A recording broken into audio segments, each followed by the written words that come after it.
You know what? I remember once, actually this is a funny one. Let me quote this. President Xanana Gusmao ever said, even though most Timorese want to free from Indonesia, but most of us can't be free from Indonesian instant noodle. I don't mention that brand. In Indonesia? Instant noodle. Interlude. Instant noodles. So actually this explains how, you know, no matter what happens in Indonesia and Timor Leste, we still have something engaged, you know, like over the food. Yes, yes. No, there is obviously, at least today, from what I witness, you know, I have a very old relationship with Indonesia, even going back the early 70s. I went to Kupang a few times, and Kupang at that time was, you know, you couldn't travel by road because you would never get there. You know, roads in Portuguese Timor were bad. Roads from Motaine to Kupang were worse. So the only way either by boat or by plane. I went by boat a couple of times. I organized. I was not alone. We organized some cultural and sports groups from Portuguese Timor to Kupang. And I was the one who encouraged the then Portuguese governor in Timor to invite the governor of NTT to visit Portuguese Timor.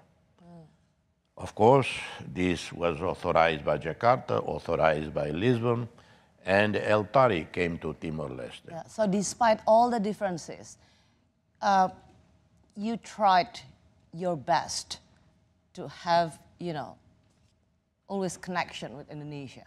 Well, yeah, all of these connections maintained, and the fight was never East Timorese people against Indonesian people or vice versa.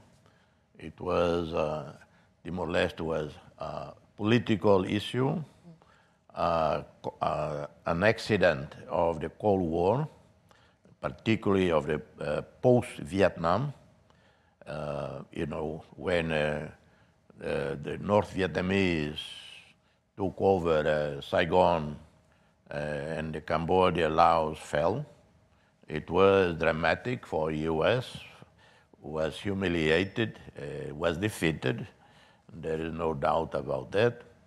And then there was fear all across Southeast Asia, including in Jakarta, Indonesia, that the next dominoes to fall would be Thailand, Philippines, Singapore, and maybe Indonesia. So an independent East Timor at that time that could fall under communist domination was a serious security issue.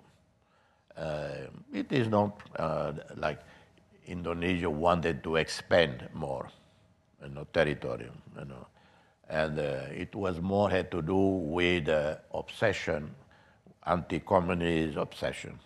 And you cannot dismiss it, you know, with a scenario in Indochina, in Vietnam, and the right-minded person would not look at it totally relaxed. You have to be worried.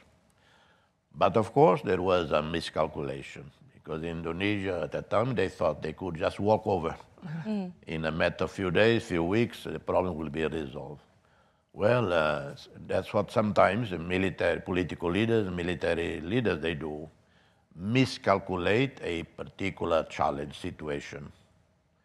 And it was a miscalculation because our people, Timorese people, are incredible fighters, real fighters. Just ask the Japanese during World War II, and an incredible sense of pride, of honor, an incredible spirit of resilience. It's amazing, you know. Sometimes you think that only the religious fanatics, whatever the fanatics, whatever religion, only the religious fanatics can endure extreme torture and doesn't surrender. Well, Timorese fighters, Timorese resistance, many went through all of that and continue.